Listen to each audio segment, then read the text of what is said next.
This is a 2008 Dodge Grand Caravan. This is how you change the brakes. First off, jack it up, take the wheel off. Safety is number one. Always use a jack stand underneath just in case if the jack ever kicks out. After the tire's off, there's two bolts. There's a bolt right here on the top. If you look at it right there, you want to take that one off. And there's the one that matches right at the bottom. You want to take that one off. But before taking it off, you take a screwdriver. And you take that screwdriver and you put it right here in between the back brake pad and the caliper. You push it in and you just push back the caliper to create space. So when you take it off after you get it totally compressed, see how it's creating space there, and you continue on as best you can. Then you take these two bolts off, and then this assembly right here will slip right out. And when you start to remove it, I always like having a backer wrench right here, so when you go to take it off, it won't spin and ruin your boot here. You always want to make sure that these slide in and out evenly. And the socket that I was using is a 1/2 inch to take those off. Once you take it off, then this assembly right here should slip right off, just like that. Make sure you have something to set it on so you don't pull any of the brake lines out.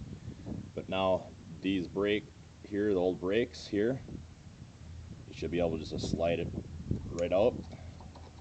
This one's just wiggling right out. It's pretty simple. You just wiggle out, just wiggle them out. Once you get them out,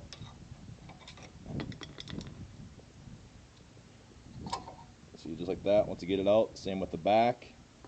Once you get it out, then you just slip the new ones on. You'll see in a second. The biggest thing is always make sure you put it back the same way you took it off. I like to have the wear rod on the back. So you just find those grooves, and I'll show you the front so you can kind of see. The front has these grooves. One on the top, one on the bottom, and they just slide right in. Now the next part, have yourself a C-clamp. You take an old brake pad, just lay inside the caliper right here, like so. Then you take your C-clamp, get it open up wide enough, then you C-clamp on part of there, on the caliper and the old brake, and then you can press it so this piece on the caliper, so this piece here is pushed flat in, and that will make it easy. So when you go to put it this back over the brakes and tighten everything, it'll just slip right on. Now after getting that compressed all the way in, now this part here, and I'll show you, just take it here. There's the new brake pads installed right there. Now you take your caliper, and it should just slide right over. And these little rods right here that you took off, right here, they slide in and out, so you might have to move them so it slips over. Now that it's on, you need to tighten these bolts once again. Have your backer wrench for that one, and take your socket, your 1/2 inch socket, and ratchet it till it's nice and tight on the top, then on the bottom. And as you start to tighten it, make sure you get it snug and then once you get it snug at the last ratchet, make sure it's really tough when you go to do the final tightening. Manufacturers, sometimes they have certain specifications, but I always found out as long as you get it tight, you know, where you're pulling with all your might, you should be good. But the garages, they use torque wrenches.